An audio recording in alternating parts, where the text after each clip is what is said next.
Live everywhere. Daily Co's Radio on netrootsradio.com presents David Waldman. Kagro in the Morning Show.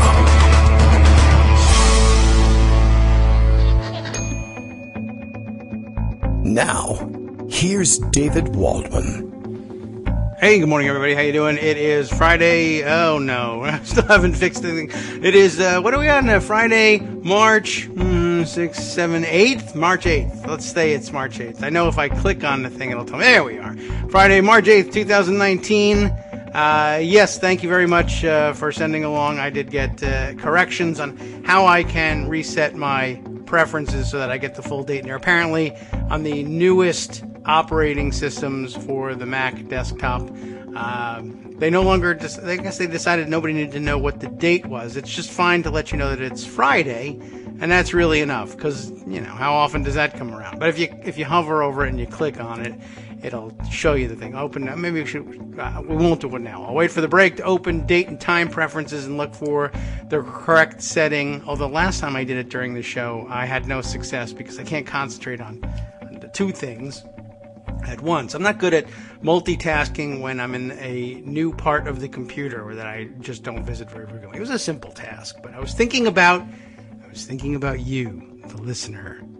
That's what's important. Okay, well, anyway, ready to start our show today. There's plenty to talk about, lots to catch up on, as always, and we'll try and do our best for you on a Friday to give you what you need to know to go into your weekend conversation, because so many of you are, I don't know, out at parties all weekend. I assume the best about all of you, and that you're out having stimulating conversations wherever you go, and that you are a top contributor to those conversations based on the information that we bring you here.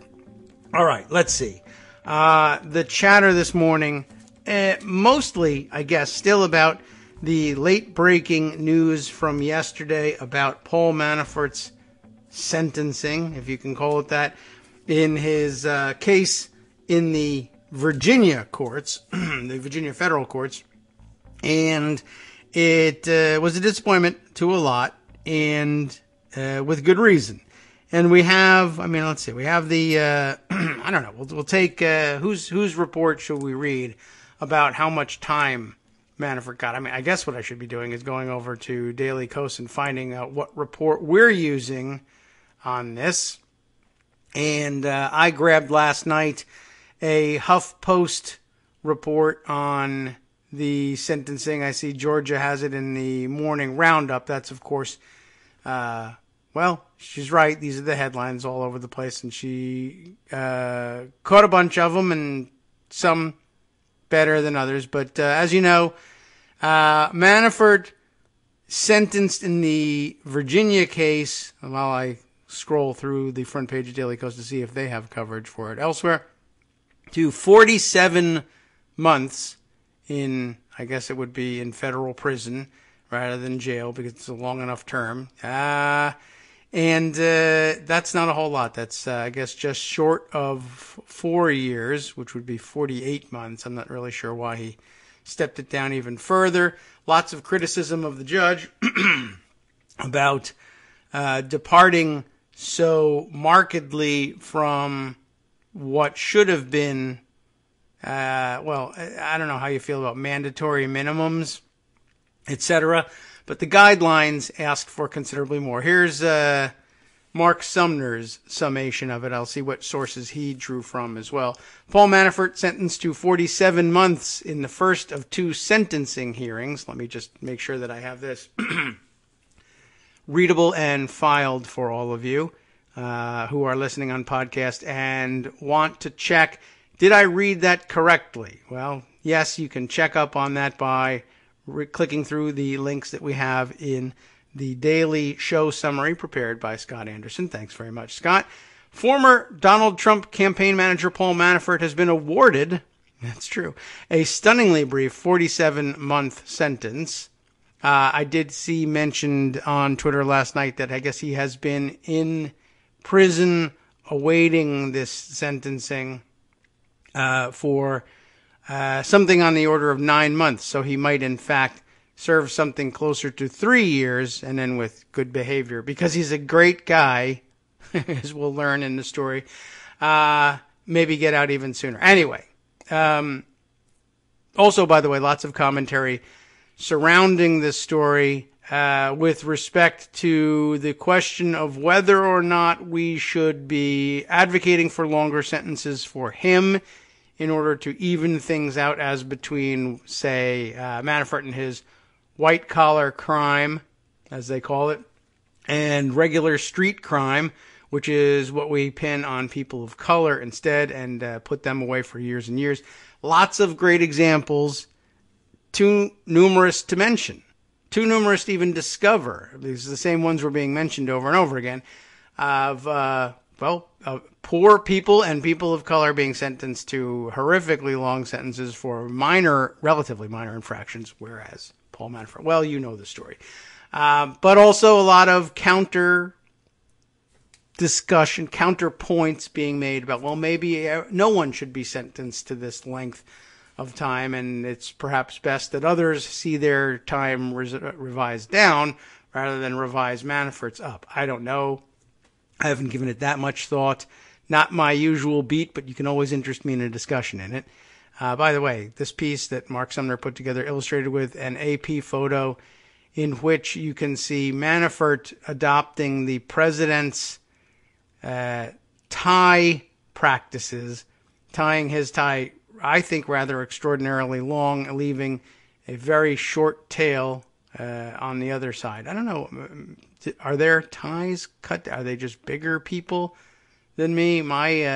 Whenever I'm tying tie, my bigger problem is keeping the tail short enough so it doesn't get away from me. Anyway, no Scotch tape, though, visible on Manafort's tie. That's not the important part of the story. Let's get on to what is important. Okay, Manafort appeared Thursday afternoon before District Court Judge T.S. Ellis at the same time, in the same Alexandria, Virginia courtroom where he was earlier convicted on 8 charges of tax fraud, bank fraud, and hiding foreign accounts. On previous occasions, Manafort came into court wearing a suit and tie. Not very well, I might add. But on Thursday, he appeared in a green jail-issued jumpsuit. That's fun.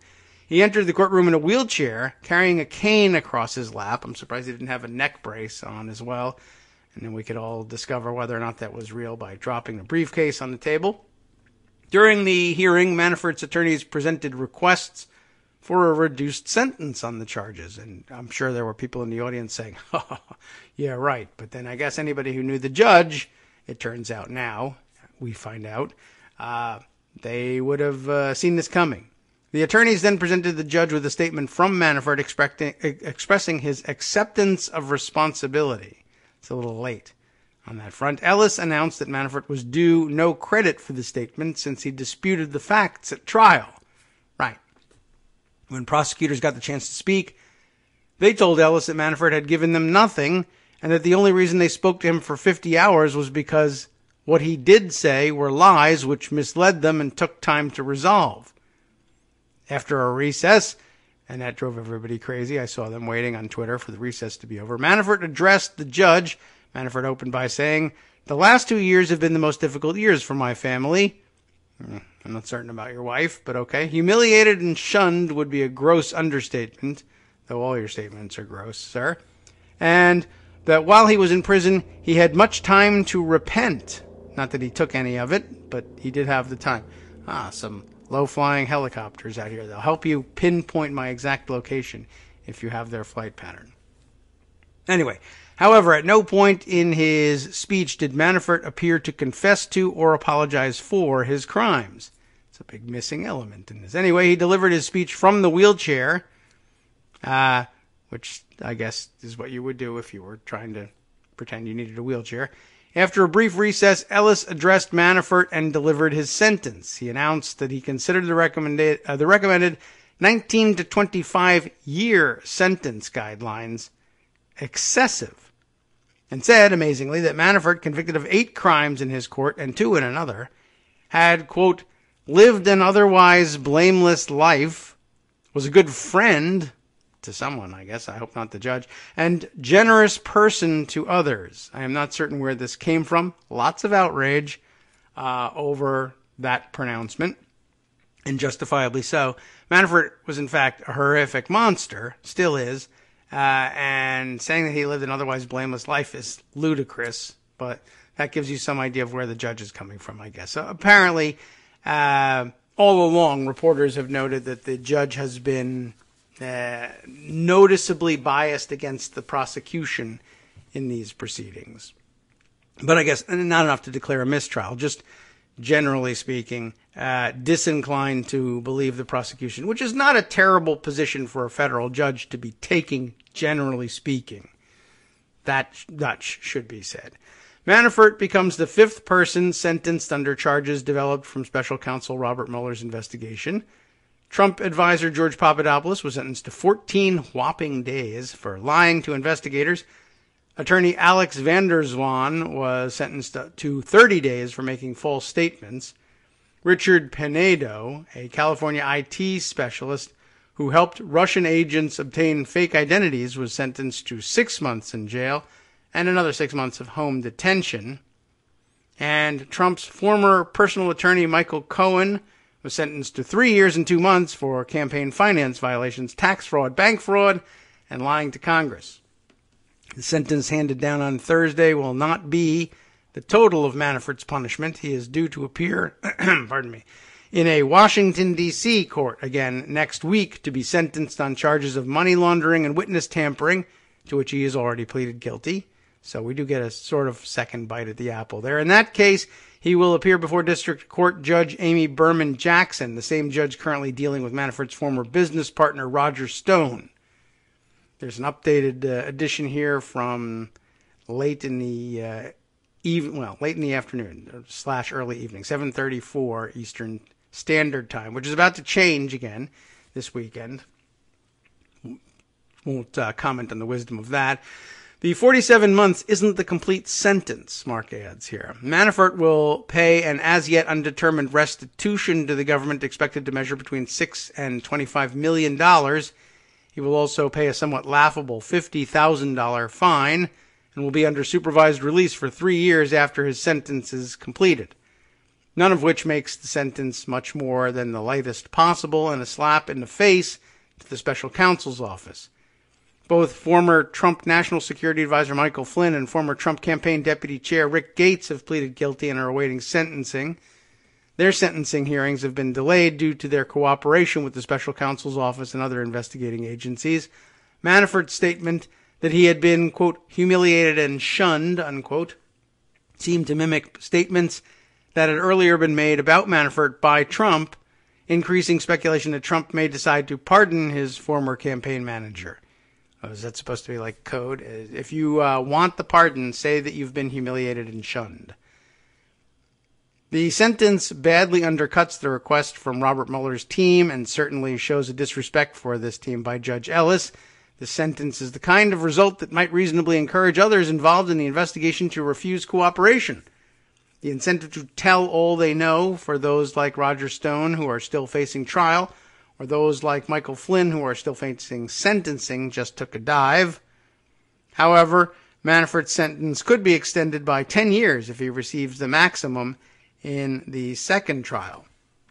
So there is that.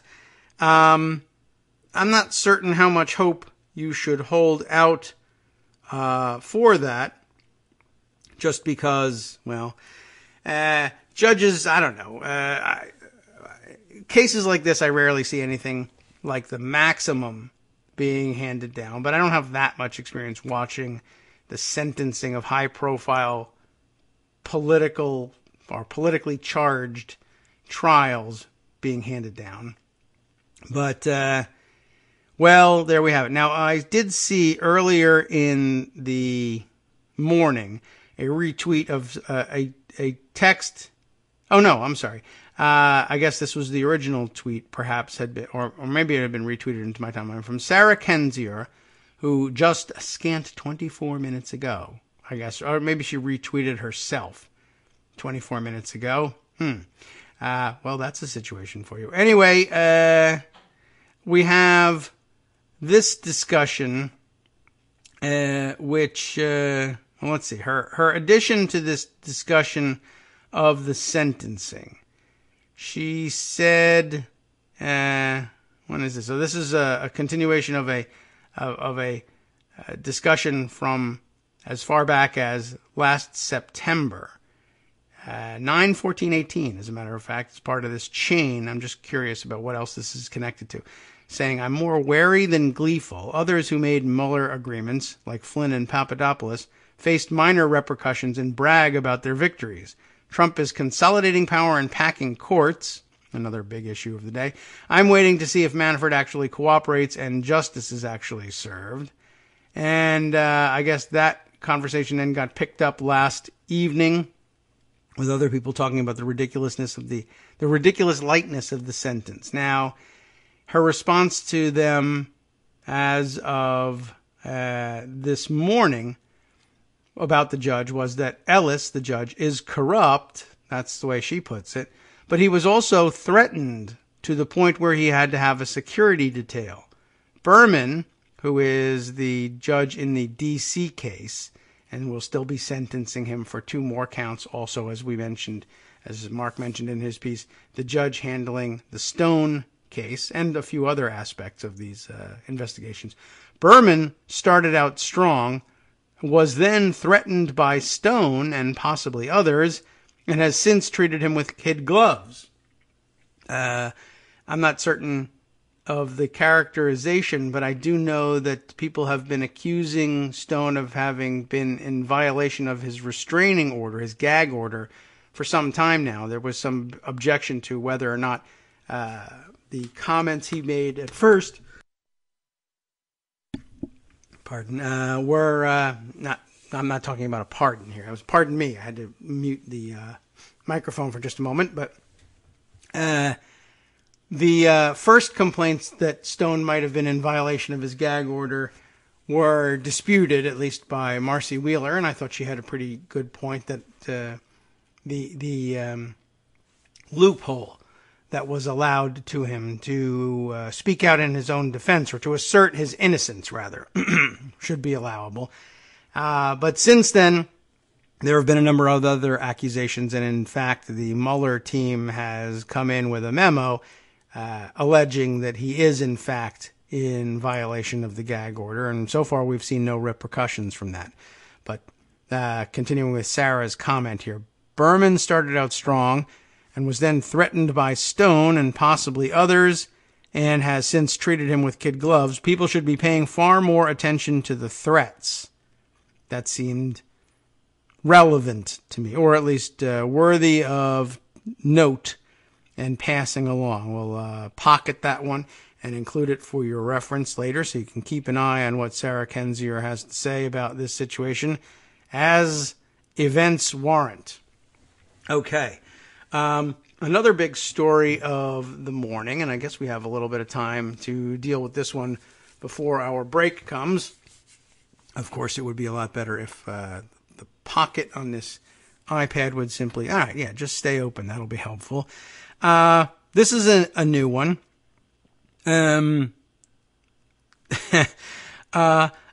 Interesting development from out on the Miami Herald.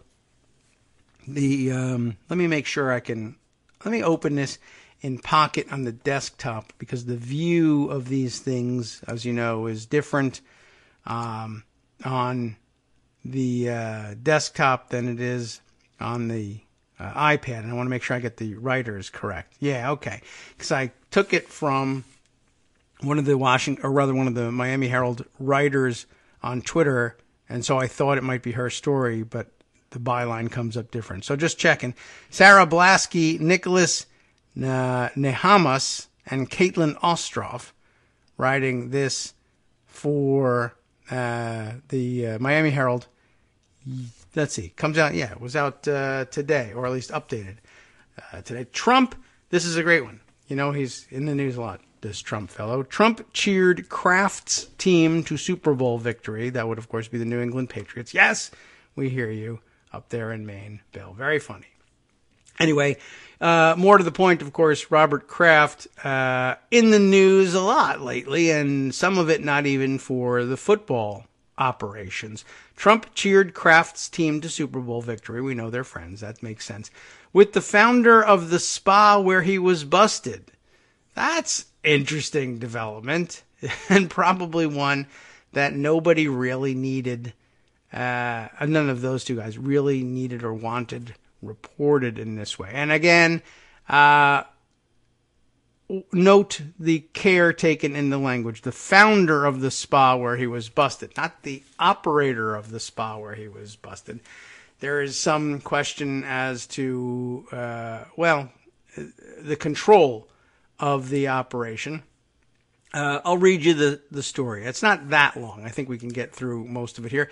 Seated at a round table littered with party favors and the paper cutout footballs that have become tradition at his annual Super Bowl watch party. Imagine the president having a television watching party. President Donald Trump cheered the New England Patriots and his longtime friend, team owner Robert Kraft, to victory over the Los Angeles Rams on February 3rd.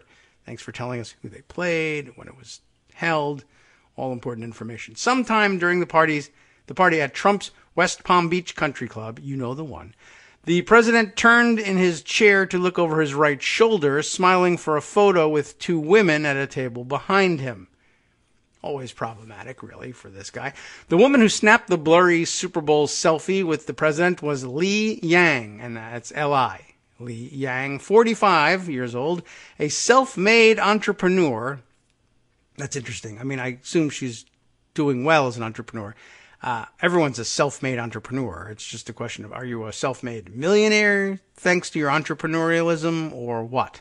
A self-made entrepreneur from China who started a chain of Asian day spas in South Florida.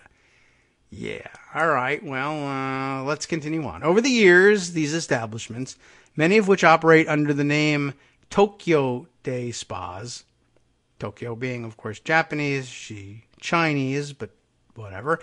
They have gained a reputation for offering sexual services, probably because they offer sexual services, but it's just a reputation. 19 days after Trump and Yang posed together while rooting for the Patriots, authorities would charge Kraft with soliciting prostitution at a spa in Jupiter that Yang had founded more than a decade earlier. And already you're seeing the hedging language. Upshot of this, of course, is this is not the woman. She wasn't there, probably. And the story is, well, she founded it and then she sold it to somebody else, and they are the ones responsible for what kind of euphemism can we use? For providing services to Mr. Kraft. A scant 19 days later. That's really pretty quick. I mean, you didn't even, the Super Bowl ring didn't even come in yet. Anyway, Yang says she has long since sold Orchids of Asia Day Spa, the massage parlor where authorities say they caught Kraft on camera paying for oral sex on the morning of January 20th. Oh, I'm sorry. On the morning of the January 20th AFC Championship game. I didn't realize that it was then. I thought this was a post-Super Bowl party, but apparently not. Interesting. So it's the morning of the game, and he was down in Florida at the spa. Did he not go to the game? I mean, he's got a private jet. He could easily have popped into the spa for a morning visit and then off to the AFC Championship game, which I assume he did. But this is interesting, in a way. This was apparently his second visit in 24 hours, which, okay. I mean, I don't know. Take it for what it's worth, I guess. Kraft has denied breaking the law, by the way, it says parenthetically.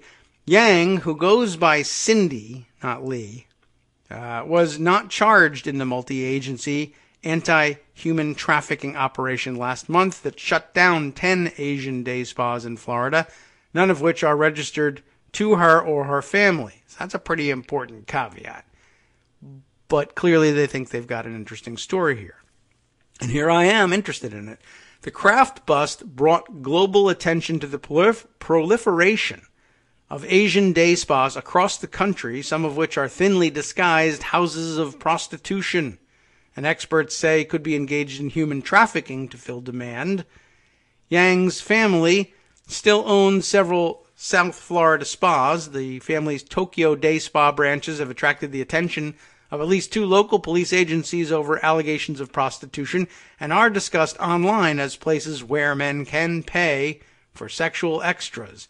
So she hasn't extricated herself from this situation entirely. She apparently, well, the claim is that she has no ownership interest in the spa where Kraft was busted at present, but A, she founded it, and B, she still owns several others that police believe engage in the same practices. They get rather, well, I mean, not explicit, but free with the raunchy language in the next paragraph here. If you're just wanting to get a rub and tug, this might be one of the best places in West Palm Beach. Palm Beach, hi-yo. One internet commentator, I made it worse, didn't I? One internet commenter wrote about a Tokyo Day Spa's parlor. A massage therapist at a different location informed police in late 2016 that some employees at the parlor were selling sex and said management encouraged the behavior. Well, that ain't good. Story at this point illustrated with a signed and autographed photo of Yang and Trump at a fundraiser at Mar-a-Lago on March 2nd, 2018. The signature, I guess you could say, done in what looks like one of those silver paint pens, and the noted and famous EKG style Donald Trump signature there. No proof, of course, that he affixed the signature himself. You never believe any kind of signed document, even an autographed photo from this guy. Well, we'll pick up the story on the other side of the break, I'll give myself 2 minutes to examine it and see if there's anything worth pulling out on this one. Oh, it gets worse every second. Hi, it's me, David Waldman, your host for Kagro in the Morning, with a brand new interruption to say thanks to all of you who support the show. Remember when I told you that our average monthly donation was about $7, for which you were getting 2 great hours of news and entertainment 5 days a week, and how that came out to about 70 cents an hour? That's a pretty good deal, except it's wrong. The math actually works out closer to 17 cents an hour. It is hard to beat a deal like that, and even harder to send your kids to college on it. Thankfully, Patreon.com makes it easy to make that work. Patreon, Patreon.com, is the simple, secure way to make recurring monthly contributions to support our show. Just search for me or the show name on the site, and they make it easy to crowdfund the show so that the power of our numbers can keep the show going for just a few bucks a month. Once again, thanks so much for all your support.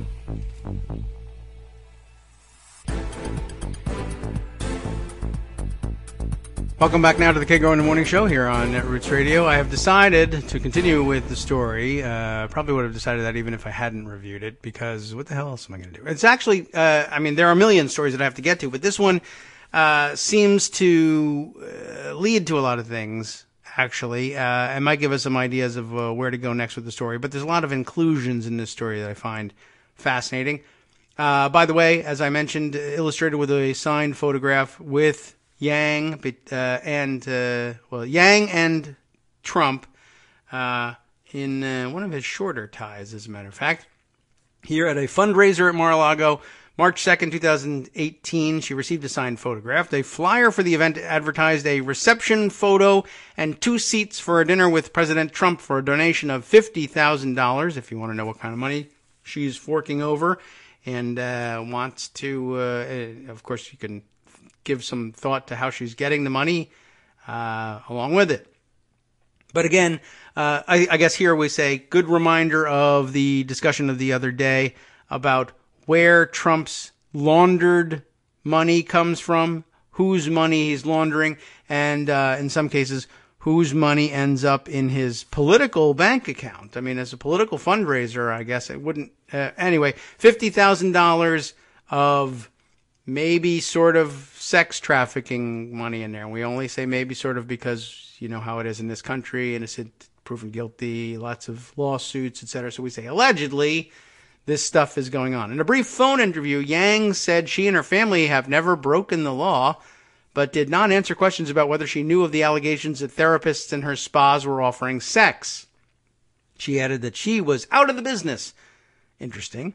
And then interesting following that, would soon be moving to Washington, D.C., and didn't want any negative press. So that's a nice thing to add. Well, I don't want any negative press. Well, I'm sorry about that, but you might get some. So she's out of the business, moving to Washington, D.C. I wonder why. I mean, it's a nice place to live and everything. But if you live in West Palm Beach and you're successful down there, Washington, D.C. wouldn't be my first choice. Maybe she thinks she's going to be ambassador somewhere. Maybe she wants to open spas here. That would be a good business choice. But if she's out of the business, well, then, geez, why? Anyway, before the 2016 general election, Yang offered no evidence of political engagement. She hadn't voted in 10 years, records showed. Why does she even have records, by the way? Shouldn't she have been purged at this point in Florida?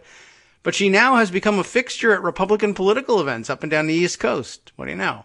Her Facebook is covered in photos of herself standing with President Trump, his two sons, Eric and Donald Jr., Florida Governor Ron DeSantis, Senator Rick Scott, Sarah Palin. What's she even doing? That's as far as she can get from home.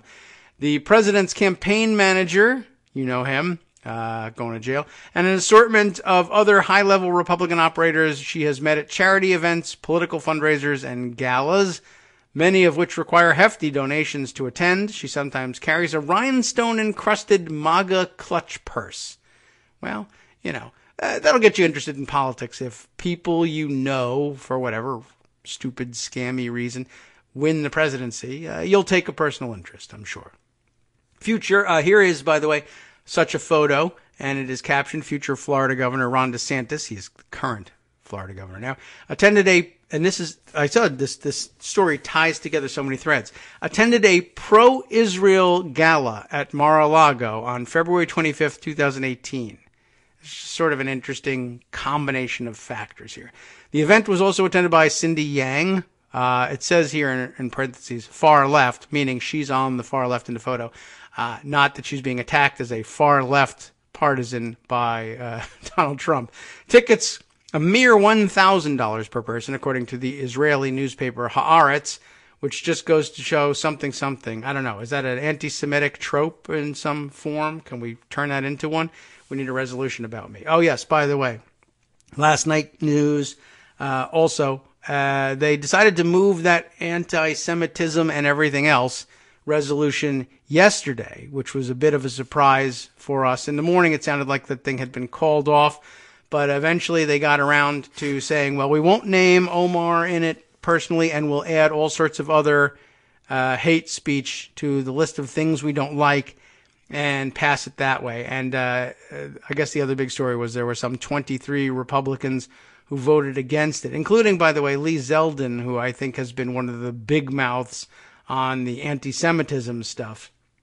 And I'm sure he would say, well, it wasn't strong enough and I wanted it to name Omar specifically, which tells you where he's coming from. He was working as a Republican, not as an offended Jewish American.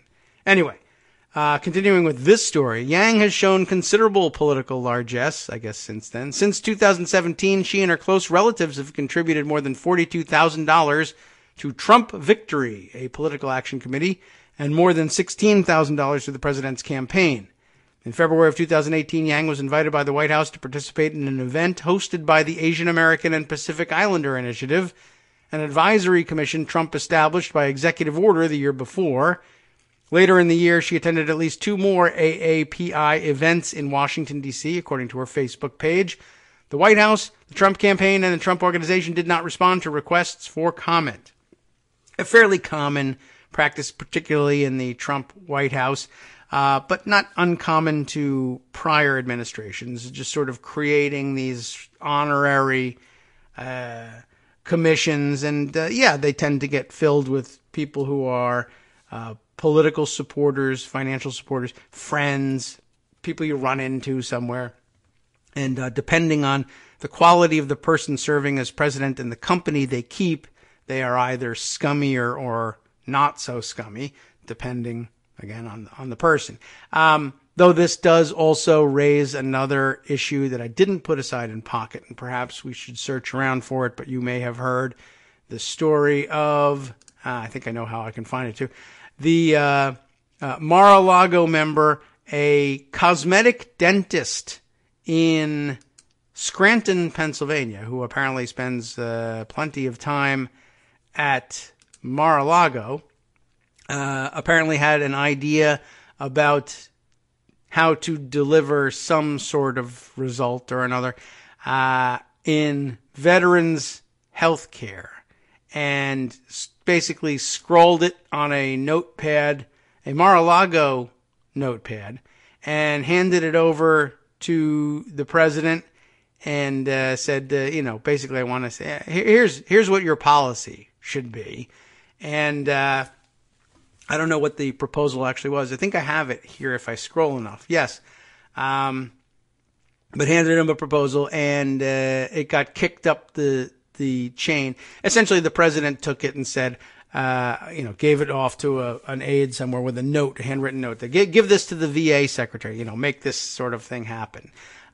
Which I assume that happens all the time in presidential administrations too. A person that you have reason to not want to offend gives you a piece of paper with an idea, and you hand it over, and sometimes it's wink wink, put it in the garbage, sometimes it's not. But there you are, a cosmetic dentist from Scranton, Pennsylvania, gave this thing over.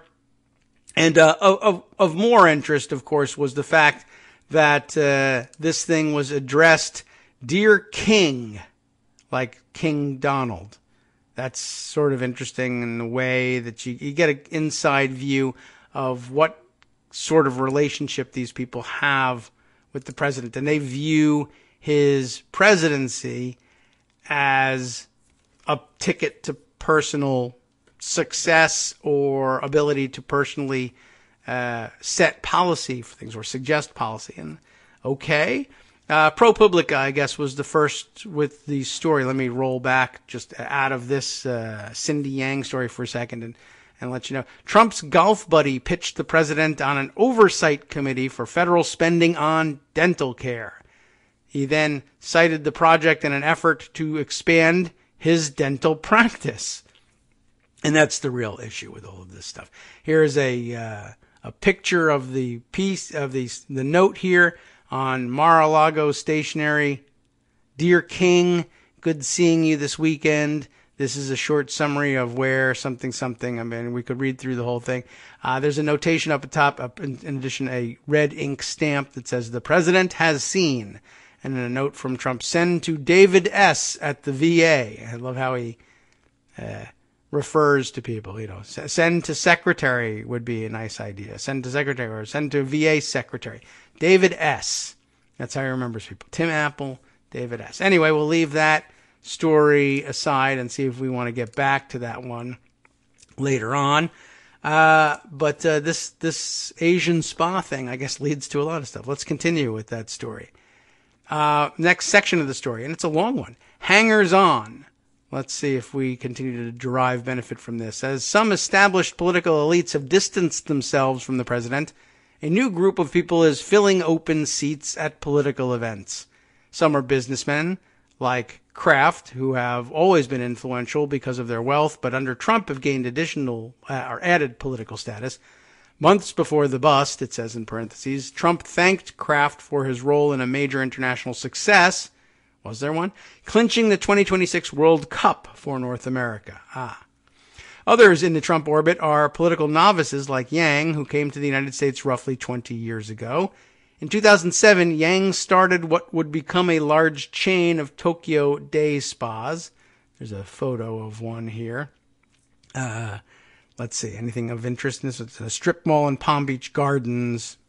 Nothing of tremendous interest there. I see that they have pixelated out the license plate of the car parked outside. Probably a good idea.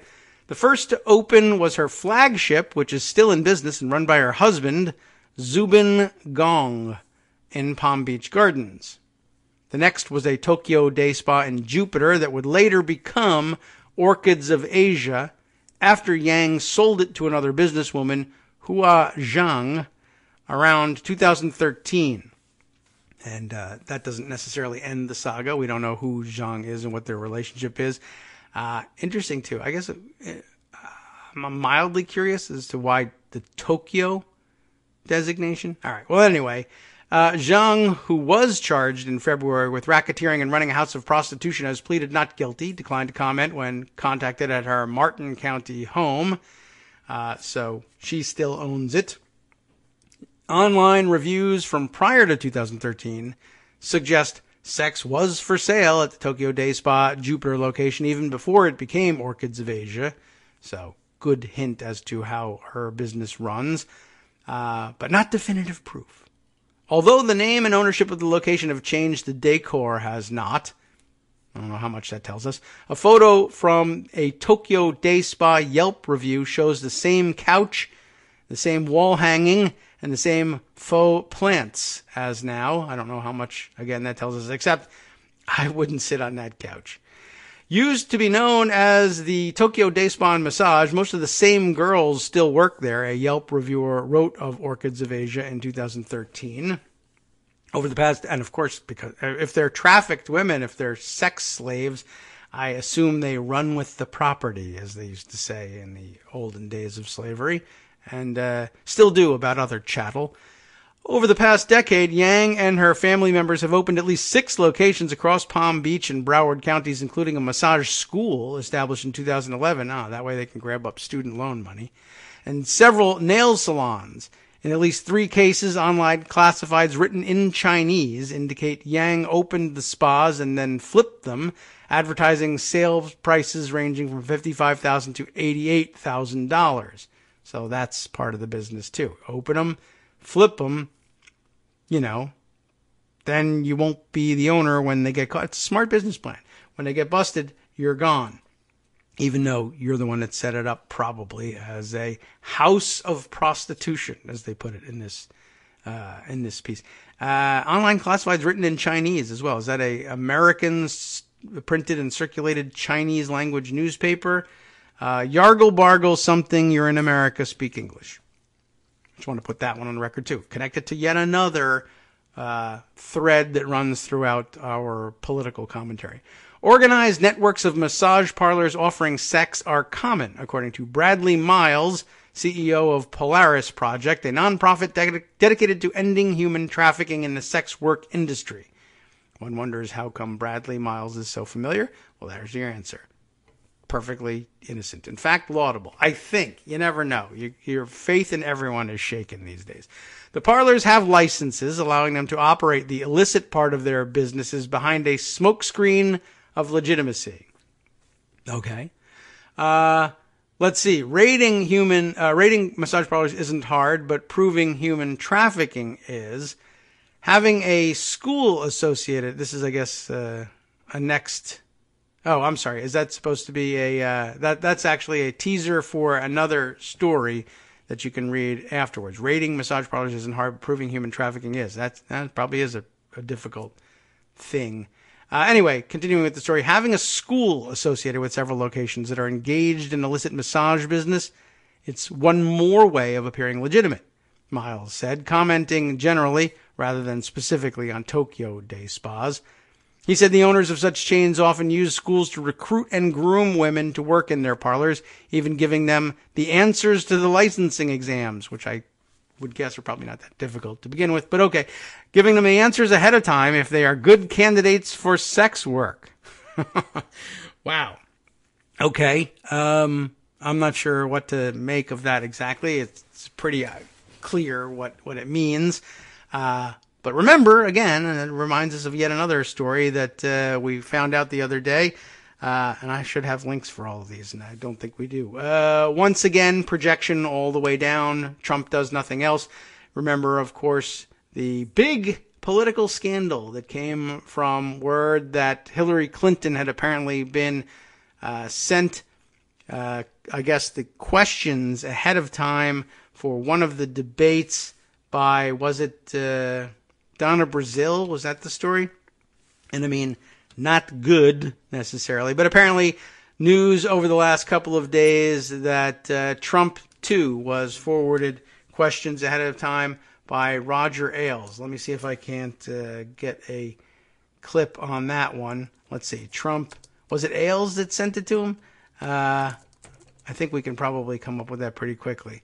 Yeah, there we are. Business Insider is the first hit for some reason on this one. Report, Fox News CEO Ailes tipped off Trump about 2016 debate question, report claims. The same thing he attacked Hillary Clinton and CNN for, which of course brings us back to, again, the projection story. Anyway, file that one for later inclusion, even though we won't read the story. Here we go. Let's get back to the story. Nationally, the illicit massage industry is worth over $2.5 billion, according to Polaris. Yang owns several residential properties around South Florida, including a tiny $240,000 condo on Miami's waterfront. She built her success on hard work and long hours, according to an online profile of Yang that was posted on what? You tell me what this is. It's DonSex.com. I'm like, Don sex? Like Don Trump? Or is that a Chinese word? I have no idea. Wow. So even on a website about sex trafficking and erotic massage services, as they refer to it in the next sentence, she claims to have built her success on hard work and long hours. And she has, it's just not hers. I don't know how long she has worked at this stuff. She may be a very dedicated pimp. I don't know. But anyway, that's very interesting. So it's not her like clean bio. It's her sex work bio. She built her success on hard work and long hours, according to an online profile of Yang, posted on DonSex.com. I'm probably not pronouncing that one correctly. But I'm going to do it that way because Donald Trump. That's funny. The site also features classified ads for erotic massage services. There it is. It's unclear who posted Yang's profile there or why. The why is a good question. When a female massage therapist started finding used condoms in the trash at one of Yang's Tokyo day spas, she became concerned that the parlor was not what it seemed. Yes, okay. The woman, who spoke only Mandarin, amazing, asked an English-speaking relative to call police after she heard the sounds of sex coming from several private massage rooms. The sounds of sex. That's a great soundtrack. Wow. Well, and there are all kinds of sounds that could be involved in this sort of sex. You never know.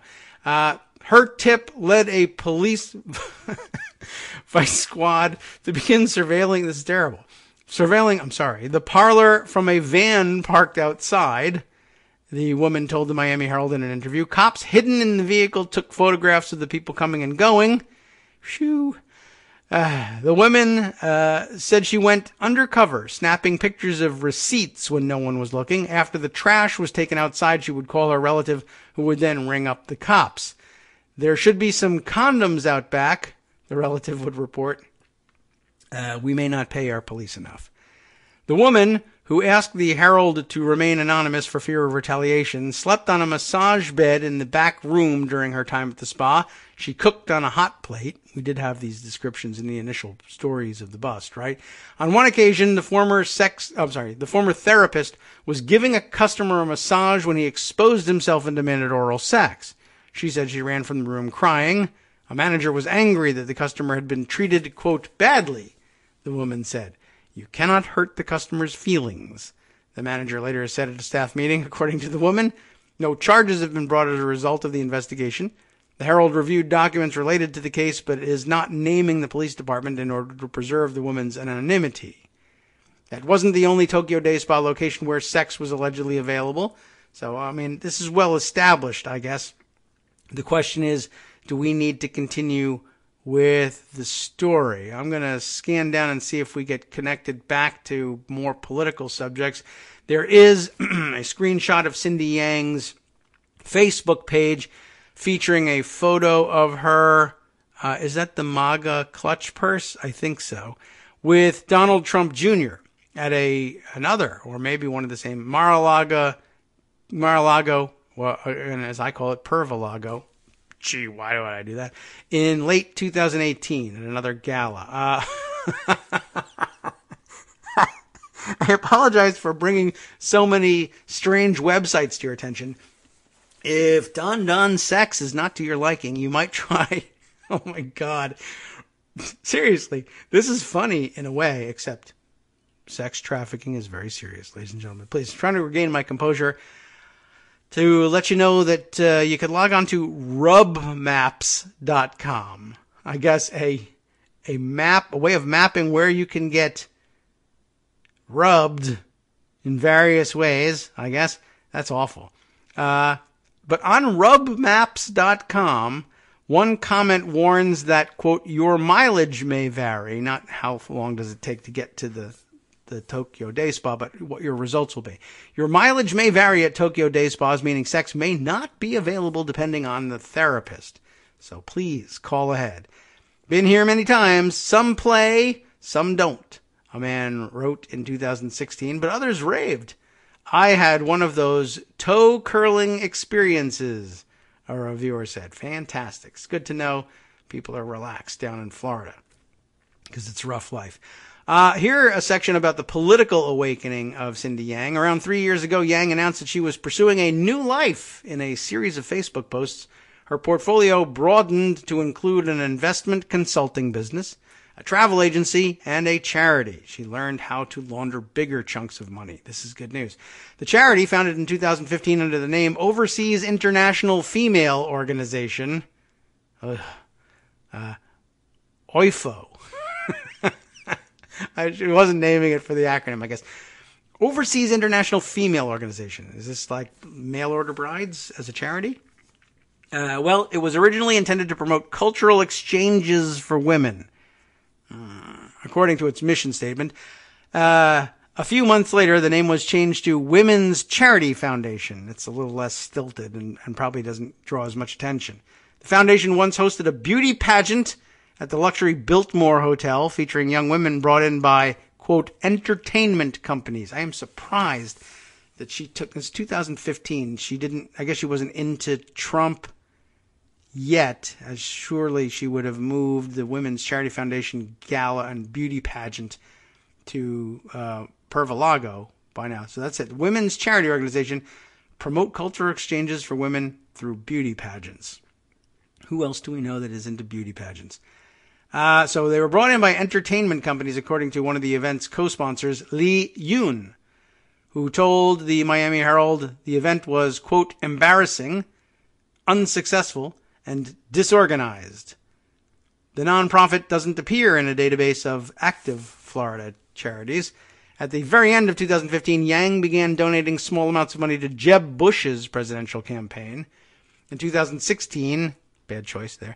Yang posted Facebook photos from a Republican women's event in South Florida with the caption, "The new life will start." So there you go.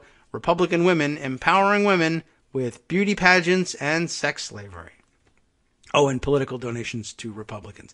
Around that time, she appears to have pulled her name from the official business records related to Tokyo Day Spas, though her husband still manages at least one of the spas, and other companies are now under her parents' names.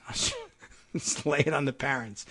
Recently, one of her businesses, now listed in her mother's name, declared bankruptcy, listing more than $150,000 in debt. When Donald Trump became a serious candidate for president, when did that happen? Politics began to dominate her social media presence. In January of 2017, she was in the crowd at Trump's inauguration, one of two, in Washington, D.C. Later that year, she snapped the photo with Trump advisor Kellyanne Conway. Yeah. In December, she attended her first elite event at President Trump's Mar-a-Lago, Pervalago, really, a poolside steak lunch, because that's where you want to have the steaks. Okay. In September of 2018, Yang received a personalized note from the president and first lady. How do you like that? It read, "Thank you for your friendship. Thank you for your friendship and dedication to our cause." Got to put the voice on. "Leaders like you in Florida are the key to fulfilling our bold agenda to make America great again." Into a towel. Sorry. Yang told I can't believe this story. Yang told the Miami Herald she doesn't know the president personally. But here are all the photos. And that she doesn't work for him other than to volunteer for campaign events. "Thank you for your friendship. I just come to some events. There's nothing special. Yang said. Although she has claimed online to be a member of Trump clubs, she told the Herald she does not in fact belong to any. Wow, she's there an awful lot. Yang opened an investment consulting firm in 2017 targeting, good word for it, Chinese businesses hoping to expand to U.S. markets, and Jared loves it. Maybe he hates it. He's in the business himself. The website advertises her new political connections and promises her clients pictures with the president and other high-level members of his administration. It's getting to be kind of open and shut here now. Much of its website showcases photographs of her own encounters with the Trump family and other high-profile conservatives. Here's a picture of her with, is that Eric? Yeah, there we are, in 2019. Over the past 2 years, Yang has racked up a who's who of photos with politicians at more than a dozen political events. She's enough pictures of the president's private clubs to fill an album, though she's not a member, she says. In 2018, she attended a safari night at Mar-a-Lago, hosted by the president's sister, Elizabeth Trump Grau, as well as the White House's celebration of the Lunar New Year. Very interesting. I think they should scour the safari night photos. Just want to see what's going on there at that one. She took photos with Florida's soon-to-be governor, Ron DeSantis, at a pro-Israel gala held at Mar-a-Lago. That one we noted before. Met U.S. Secretary of Transportation Elaine Chao, imagine that, in Washington, D.C., and posed with Trump campaign manager Brad Parscale, U.S. Representative Brian Mast, and former Florida Agriculture Secretary Adam Putnam. No relation to our own Justice, I am sure. Nearly time to clock out for our 1-minute break here. Let's see. Photograph with Donald Trump Jr. at a winter Mar-a-Lago gala for Turning Points USA, that conservative college organization. I met with Eric Trump last month. Turning Point USA recently in one of our roundups as well. That's Charlie Kirk's organization. In January, she attended the Sunshine Ball in Washington, D.C., hosted by Rick Scott, snagging a photo with the newly elected senator as well. We'll be right back after this break.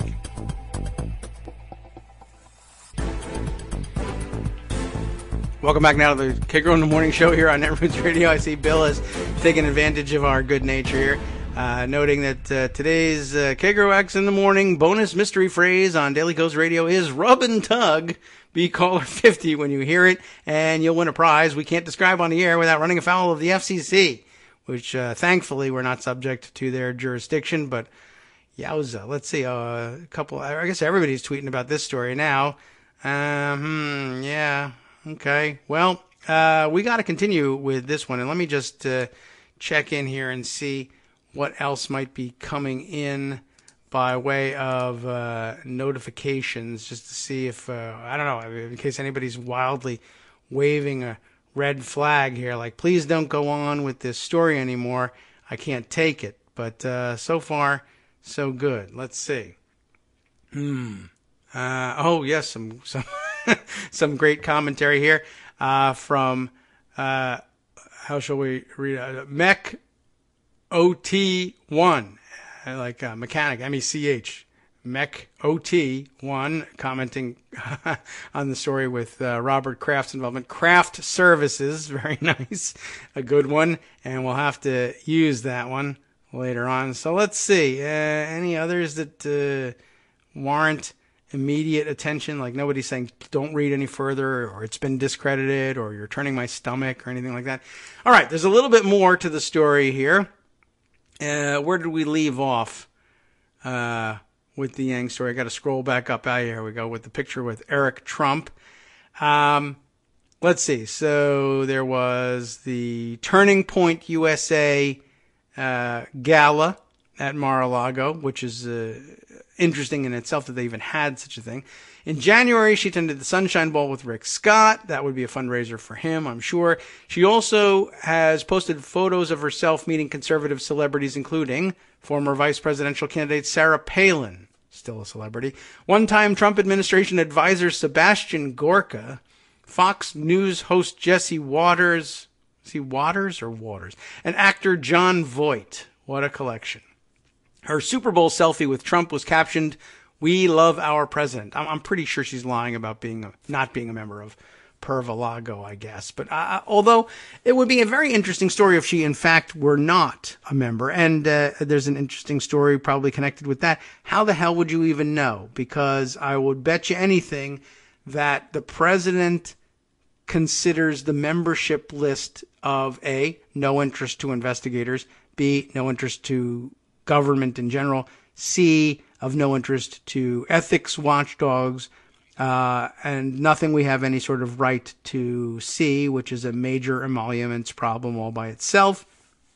And, well, you all know that story. But how do we find out? I mean, the fact that we don't know offhand, that it's not verifiable in this story that she is or isn't a member of Mar-a-Lago or any of the other clubs is pretty amazing. And we have no idea, in other words, we've been over this point, obviously, but we'll make it one more time. We have no idea who gets close to the president, when and why, and what agenda they're carrying with them. And in the very next sentence, as a matter of fact, in the article, it's not clear exactly what level of scrutiny she was subjected to in order to get that close to Trump. Just hanging out with him at the Super Bowl watch party, taking photos with him left and right. I mean, that's clear what sort of level of scrutiny she was subjected to. $50,000 worth. Give me $50,000, you get this picture. Anyone, quote, expected to be within close proximity to the president for a planned purpose, unquote, at Mar-a-Lago must go through an, quote, enhanced background check, unquote, by the Secret Service and other federal agencies, according to a January report by the Government Accountability Office. No one contacted by the Herald said they recognized Yang, which is interesting, perhaps as commentary on face blindness or our inability as white people to distinguish between Asians, I don't know, or else just, hey, we don't know where she came from. It's really an interesting commentary, too. When this is all over with, by which I mean the Trump presidency, we're going to have some interesting document discovery from the Secret Service. I assume that there is a storyline parallel to the Jared and Ivanka Trump security clearance story with the Secret Service, where the president is simply ordering people cleared for close contact with him, regardless of what the Secret Service or FBI find.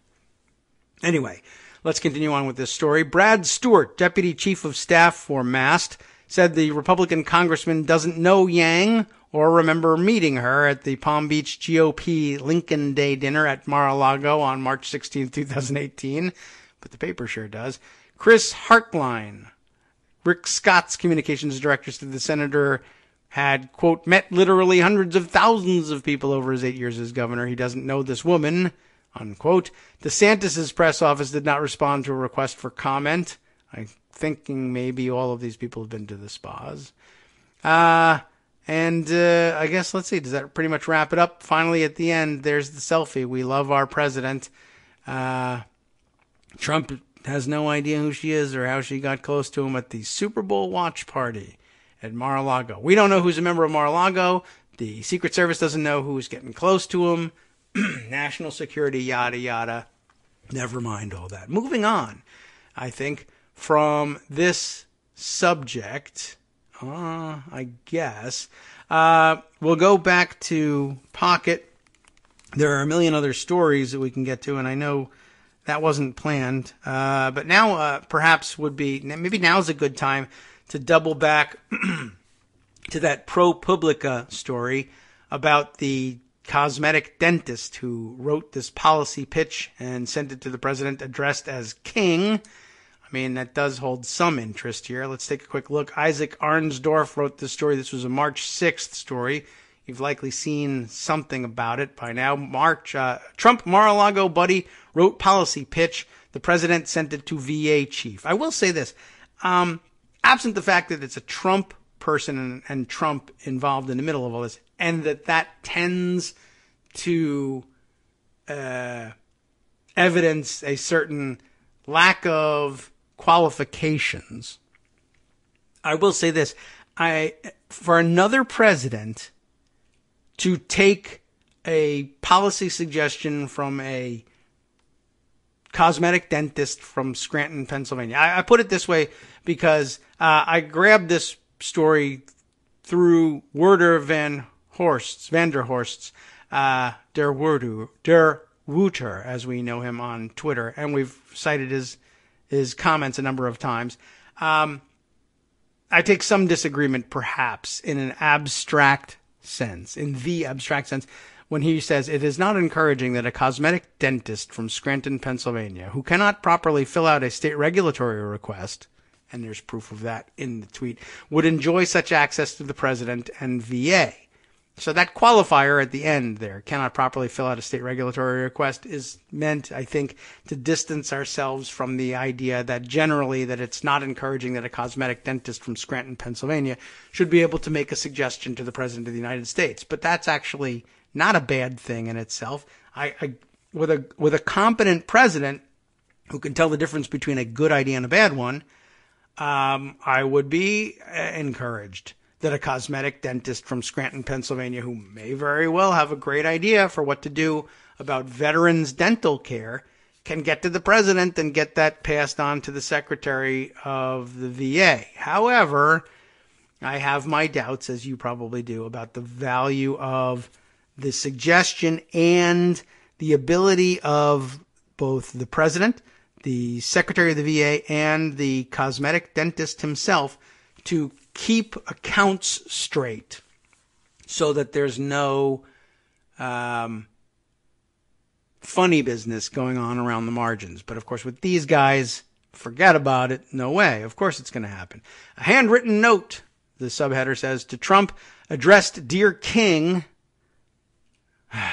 presents another instance of access and influence for Mar-a-Lago associates. In late 2017, on one of President Donald Trump's retreats to Mar-a-Lago, his private club in Palm Beach, Florida, he caught up with an old friend, Albert Hazzouri, Hazzouri, and Hazzouris across the world over will have difficulty getting into the United States under the president's travel bans, but not this one because reasons. He's maybe an American citizen, but you know how it is with those surnames. When Hazzouri is not at Mar-a-Lago, he's a cosmetic dentist in Scranton, Pennsylvania. Okay. At a campaign rally there in 2016, Trump gave him a shout out. Stand up, Albert. Where the hell are you, Albert? Stand up, Albert. He's a good golfer, but I'm actually a better golfer than him, right? That's the president's style all over. So if you're ever wondering, who's that Albert? Here's the guy. Now he's in the news. He thought he was making out like a bandit. Now he's in the news. We'll see how this works out for him. Everything Trump touches. Shortly after Hazzouri and Trump saw each other in late 2017, Hazzouri followed up with a message scrawled on Mar-a-Lago stationery. Here's the letter, handwritten. Dear King, good seeing you this weekend. This is a short summary of where federal dollars are going for dental care, capitalized like Trump, for the vets, Native American Indians, and underprivileged children. Let's set up a meeting with the American Dental Association and create an oversight committee to stop the waste. I can save your administration $250 million a year. Love you, President. Albert H. And he includes his phone number down at the bottom. It is indeed Mar-a-Lago Club stationery, so or I don't know. It purports to be. We have to verify this, I guess, along with everything else. This is the one with the stamp the president has seen, and send to David S. at the VA with what I guess is supposed to be a D in Donald Trump's script. By the way, thank God I'm old enough to be able to read cursive writing. I've mentioned on the air before, children these days cannot, and there will one day come a time when you can hide evidence of a crime by writing it in cursive. Also, by the way, adults, there are numerous adults who can't read cursive. I found out as well. Typically, I have one anecdotal bit of evidence, one story about it. An adult immigrated to the country as a child, and I guess in learning English as a second language late in childhood, I suppose, never, the reading and writing in cursive never came up, and I suppose that's probably more widespread than I ever knew, and I'm troubled about the ability to be like writing coded messages now. I'm just fascinated by that as a side story. In a telephone interview, Hazuri said he sent the note as a favor to the 163,000 member American Dental Association. He said he had only the vaguest sense of what the proposal was that he was vouching for. Oh, that's really interesting. I'm not really involved in any politics. I'm just a small-time dentist, he said. I guess there's a lot of money spent on veterans care and American Native Indians care, and I guess they wanted to have a little hand in it, the American Dental Association, trying to guide what's going on or whatever. I do find it, ordinarily I would find it difficult to believe that the American Dental Association can't get itself heard on dental issues, but with the Trump presidency, I'm sure it's something he's ignored because who cares, or they didn't give me money or whatever, and maybe this is the only way into him. The idea seemed to intrigue Trump. He took a thick marker, takes a thick everything, and wrote on top of Hazuri's note, "Send to David S. at the VA," referring to David Shulkin, then the Secretary of Veterans Affairs, next to the Mar-a-Lago coat of arms, and we have discussed how fake that is, I think, on the show too, an aide stamped, "The President has seen." It was not the first time Mar-a-Lago membership had... That's an interesting stamp. I think it's I wonder, it sounds like something that's maybe consistent across administrations is something you would want to note. But I just thought about it. I stopped. I pulled up short in the context of my continuing crusade about having to verify all his documents. Like, this isn't just BS scrolled up here. The president has seen it. I verify that. I'm vouching for it. It wasn't, what's his name? The one we kicked out for, the staff secretary we kicked out for abusing his wives, as a matter of fact, who bragged that he could forge the president's signature.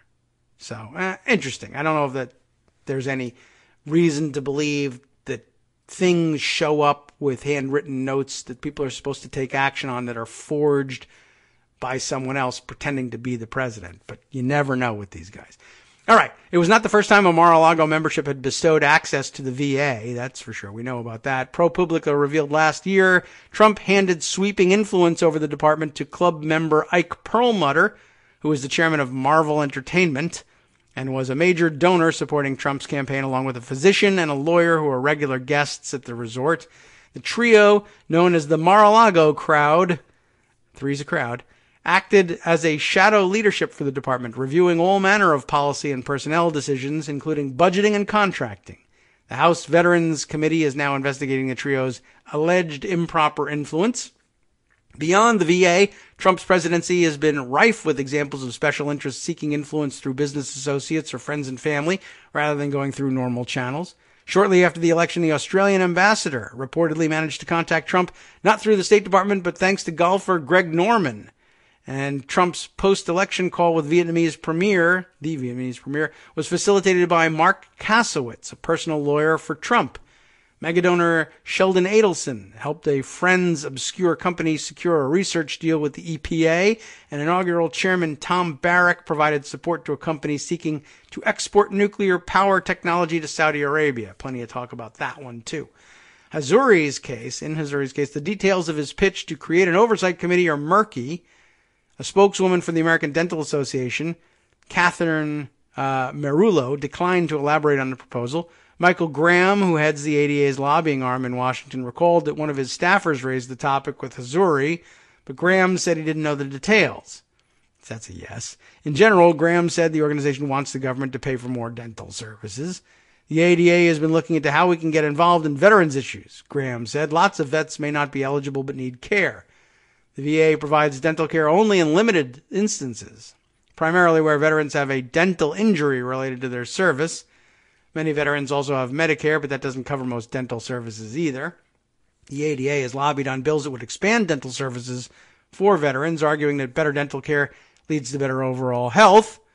Of course, it would also lead to more billable patients for the ADA members.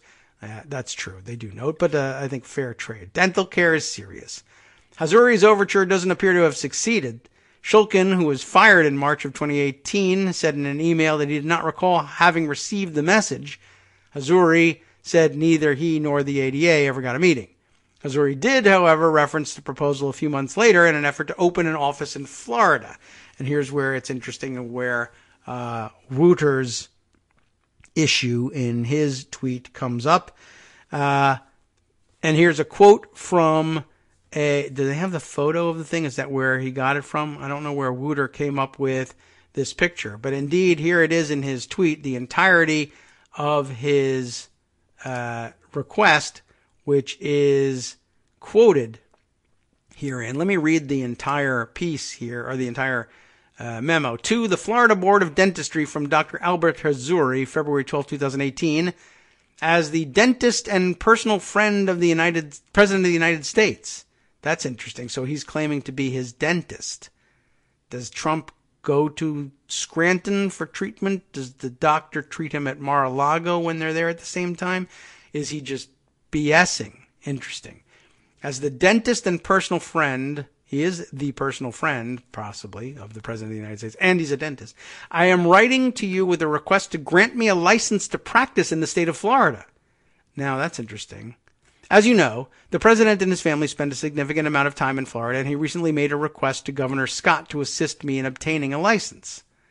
My intention is to establish a small office in order to treat the president, his family, and visitors who may have dental needs while conducting official business. So he wants to open a dentist office so he can do, oh wow. Well, it's entrepreneurial. An additional intention, this is where it becomes a little interesting. An additional intention is to have the office serve as a dental delivery site on selected dates for U.S. veterans and children from underserved populations. Mrs. Trump could also use the office to promote oral health for children as a strategy to help decrease early childhood, it says early childhood caries, caries. Is that a dental medical term, or is that supposed to be cavities and it's somehow, that must be something else. Decrease early childhood caries, caries, in underserved populations. I'll trust him that he knows what he's talking about. And I'll look it up. Or so one of you can look it up and email me, as you frequently do. Thank you very much for your volunteer production work. I appreciate all of you who send me updates on questions I have. I know I don't get to read them on the air, but I love to learn. Thank you. I understand, he concludes, the unique nature of this request and would welcome the opportunity to appear before you in person. Thank you in advance for considering my request. Sincerely, Dr. Albert Hazuri. You want to know where he practices? Institute for Dental and Facial Aesthetics. Diplomate International, Congress of Oral Implantologists, Cosmetic Family and Implant Dentistry. Well, I'm sure he's good at what he does, and it's an interesting twist here. I mean, at least he has the, I don't know what to say about him, really. Obviously, he's interested in treating the president, and the president, I guess, lets him, or I don't know whether he humors him with it, or whether he really lets him treat him, but he wants to treat the president and the family while they're at Mar-a-Lago, and somebody pointed out to him, or maybe he knew on his own, I'm not licensed to practice in Florida. So as fun as it is to treat you, I think maybe I should actually, get legal on this. So credit to somebody for realizing that it needed to be done, because that's the sort of thing that Trump and his friends tend to take for granted. Like, I'm a friend. I happen to be a dentist. I'll take a look at you. We don't need to go through the whole licensing thing. Yes, you do. It would probably be a great idea if the dentist treating the president was licensed. And so how does he go about getting it? He writes to the Board of Dentistry and says, I'm a friend of the president and his dentist, and I know the governor, Rick Scott, and give me a license. I assume that there's a form you normally would fill out rather than simply sending a letter and saying, hi, I'm a friend of the president. Give me a license. Because we don't know anything. There's no voucher in here from the president or anything like that. And I don't know what the Florida Board of Dentistry did with this thing, but it's of some interest anyway. So yeah, there you go. So he writes to them, despite invoking the project. Oh, I liked the inclusion of the things too, right? In addition to getting licensed, he says, I guess this is the way of covering it up. So it doesn't look like the president is a spoiled rich brat, which he is, and that a dentist flies in and takes care of his teeth and his kids' teeth while they're at Mar-a-Lago. And that's the extent of the situation. I don't need you to license me for that. See, the thing is, if you licensed me on selected dates, i.e. when I'm in Florida and not treating the president or his family, they could bring in veterans and even children from underserved populations, if they know any, and have photographs taken of me treating them at Mar-a-Lago. And isn't this fantastic? And Trump is so generous, he lends out his private dentist. And if that's not enough, Mrs. Trump could do a wife-like thing, or a first lady-like thing, where she also says, give me some poor kids, and we'll treat them here at Mar-a-Lago and take some pictures. I mean, it's forward thinking. I'll give it that. Despite invoking the project as part of a bid to expand his business, Hazuri said he wasn't pursuing any personal benefit by pitching the ADA's proposal to Trump. I wasn't doing this for any opportunity. There are areas in Florida where they said it would be awesome to donate time. Hazuri's Florida office never materialized either. According to the minutes of his board hearing, I guess he had one, Hazuri hadn't completed a required examination and withdrew his application for a license to practice in the state. Oh, I have to take a test? I'm not sure I can pass that. Hazuri declined to explain why his note to Trump addressed him as king, calling it an inside joke from long before Trump became president. I call other people king. It's a very personal thing. And I'm sure, whatever. I don't know if he really calls other people king. That was probably superfluous and dumb. Call him king because he acts like a king, and he probably loves it. So fine, whatever. He's a successful dentist from Scranton and likes vacationing in Palm Beach. It's okay. Handing over the ADA's thing, fine. They didn't do anything with it. It's just weird. Trying to get a license to practice, that's also kind of strange. The fact that they said, well, just take the test. I can understand if you've been in practice for X number of years, the stuff you learn out of school that they ask you about on the test might be, I forgot all that stuff. But anyway, I guess the new question is he still treating the president without a license? Now they'll ask that question, and the guy's life will turn to crap because he was foolish enough to let Trump touch him in that way he touches people. All right. Coming up on yet another break, and we've covered next to nothing, but I don't know, little discussed pieces of an overall story which are very interesting. I guess another piece of the puzzle here, I'll just mention and probably not read too much of this one, because I'm not sure it's new news. The Guardian has a piece here under the headline, Trump inauguration took money from shell companies tied to foreigners. I thought we knew that already. Maybe this is just definitively establishing the fact, or has discovered new shell companies. Donald Trump's inauguration received tens of thousands of dollars from shell companies that mask the involvement of a foreign contributor or others with foreign ties. The Guardian has identified the creators of 3 obscure firms that contributed money to Trump's inaugural committee, which collected a record $107 million. You know about that. 3 companies each gave $25,000 to Trump's inaugural fund. At least one of the contributions was made for a foreign national who appears ineligible to make political donations in the U.S. Spokesman for Tom Barrack, you know who he is, declined to comment. The contributors denied wrongdoing. Federal prosecutors in New York and the attorneys general, of New Jersey and Washington, D.C. have in recent weeks issued subpoenas for the committee. U.S. election law prohibits non-resident foreigners from contributing to political campaigns. You know about that. One of the $25,000 donations to Trump's inauguration was made through a Delaware, imagine that, shell company for a wealthy Indian financier based in London who appears not to hold U.S. citizenship or residency. So that creates a bit of a problem for them there. Another was made by a company formed in Georgia by a lobbyist with connections to the Taiwanese government. It's been some time since we talked about the Taiwanese government, and nearly forgot about their early involvement with the Trump administration almost immediately after his election, being one of the first phone calls that he took on an unsecured personal line, and raising Taiwan as an interesting topic of discussion in the early days, and we haven't heard much about them since. Let's see. Another was made by a company formed in Georgia. I'm not sure whether that's our Georgia or the European one or Central Asian one, by a lobbyist with connections to the Taiwanese government. That's the same one. His wife said the firm was funded by Chinese investors. That's always good news. One of their daughters was later given an internship in Trump's White House, which they said was unrelated to the donation. I'm sure that it is. A third contribution made through a company formed anonymously in New York by an Israeli real estate developer. We'll check into that next.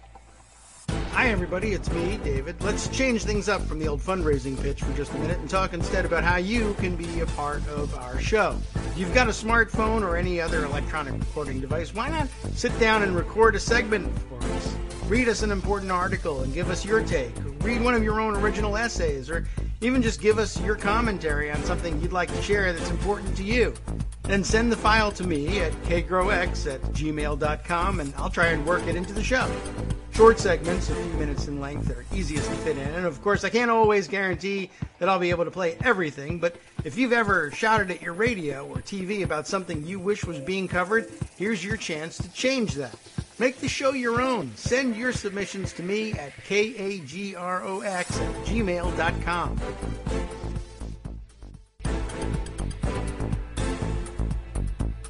Welcome back now to the Kagro in the Morning Show here on Netroots Radio. Man, there's just still too much on the plate here. Let me do it this way here. The third contributor, to continue with the Guardian story here, of $25,000, an Israeli real estate developer who has helped other foreign developers with legal issues in the U.S. The Israeli developer said he held U.S. residency, commonly known as a green card, which permitted him to contribute legally. Is that right? Ann Ravel, former commissioner at the FEC, said the use of anonymous companies was the biggest problem for authorities trying to ensure transparency and legality in political donations. We need stronger regulation, but our campaign finance system is structured to not let us find out who is behind these contributions. Authorities, including Robert Mueller, the special counsel investigating Russian interference in the election, are looking into issues around foreign money in American politics and possible attempts to buy influence with Trump's administration. Washington-based lobbyist Sam Patten admitted last year that he illegally funded $50,000 to Trump's inauguration from a Ukrainian oligarch. Patten, a former colleague of the convicted ex-Trump aide Paul Manafort, pleaded guilty to lying to Congress and failing to register as a foreign agent. And, wow, there's a lot. So let's see. There's profiles of all the people, but and ordinarily I'd run through them to see if there's anything interesting. I'll tell you who they are, I'll tell you where I can find it, and I gotta move on. There's too much, I tell you, and I'm gonna be disappointed. Anyway, let's see. There's the Indian real estate developer came from a shell company tied to Cyrus Vandrevala. Vandrevala is my best guess. Vandrevala. You can read all about him. I'm sure he's a very interesting fellow, but I need to move on. Let's see. The lobbyist with Taiwan ties, just to put the names out there on record. The company, Jan Castle LLC, formed by a man named David Sean. I'm guessing that's how you pronounce it ordinarily. S-E-A-N, Sean. Who paid the $100 fee in Georgia and signed the simple one-page form required by the state. It answers that question. I imagine if they formed the LLC in Georgia, the country, it would have been too much of a red flag because it wouldn't have helped launder the money. Sean listed his office as a numbered suite on a street that runs past a country club in Sandy Springs, one of the country's wealthiest suburbs. In other words, it was probably a Mailboxes USA or something like that. Jan Castle LLC contributed $25,000 to the Trump inaugural fund.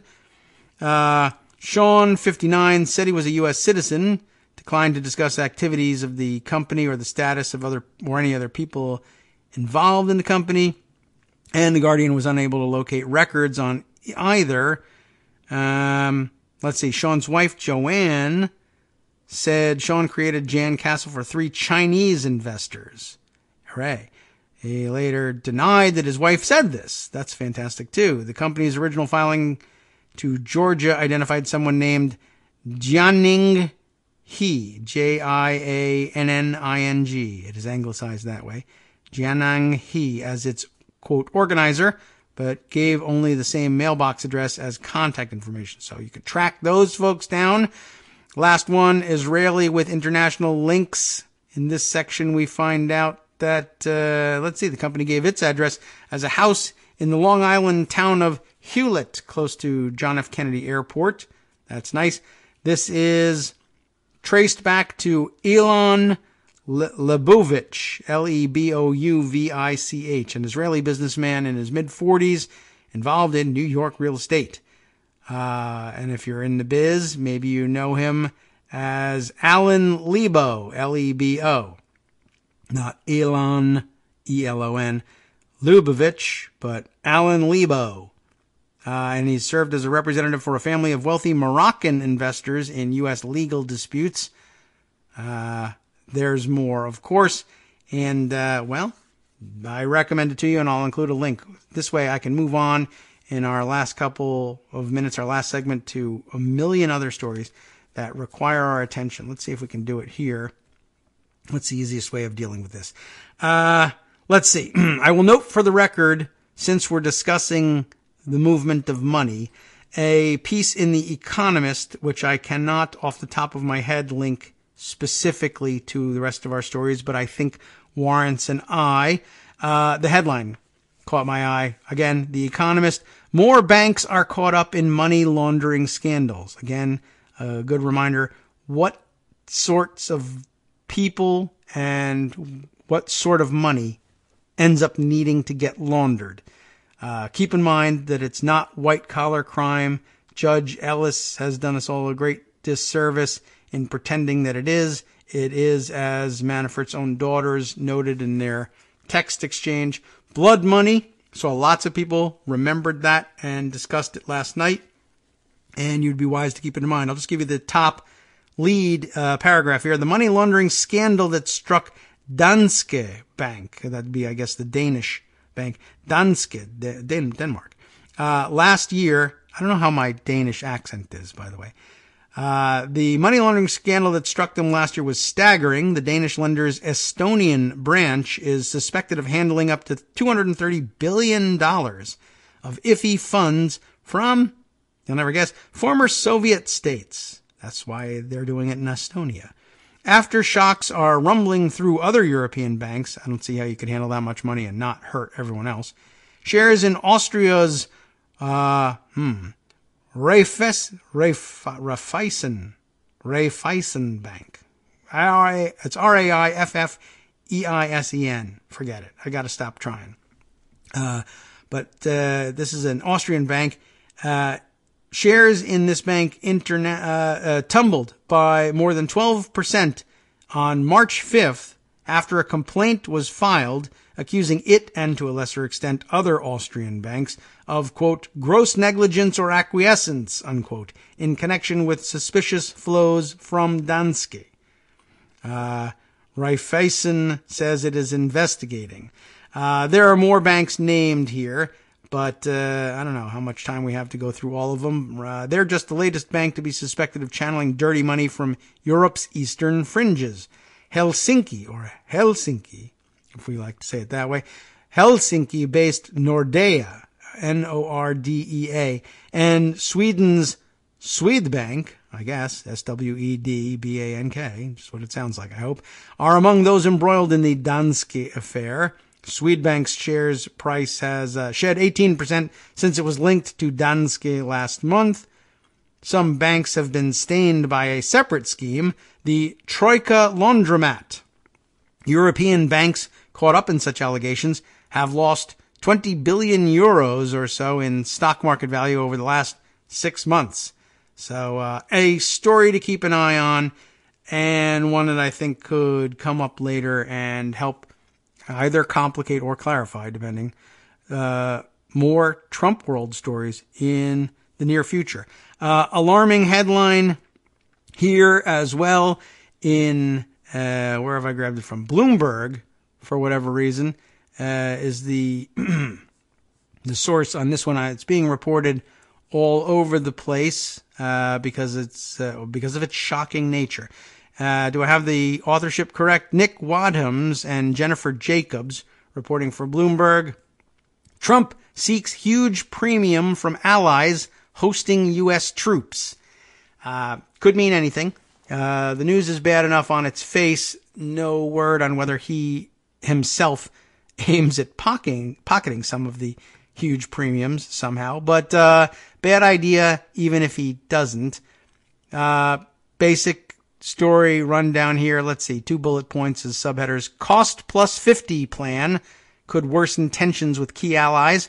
Frustration over spending by NATO countries behind proposal. You know, this is a longstanding complaint.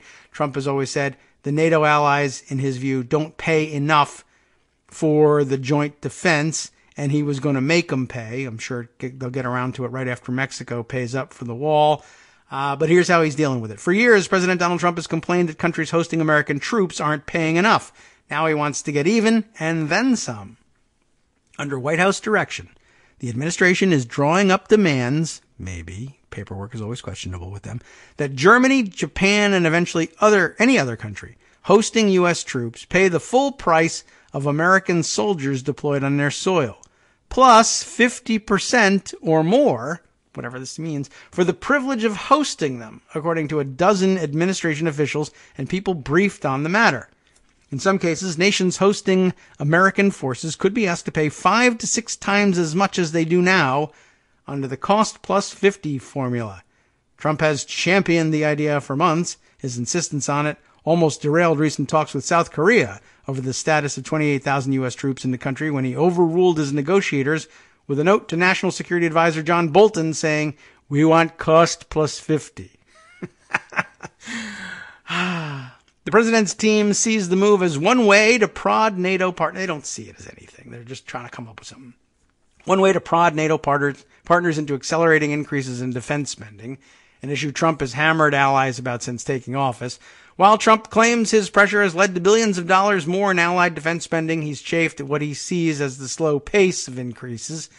Wealthy countries that we're protecting are all under notice, Trump said in a speech at the Pentagon on January 17th. We cannot be the fools for others.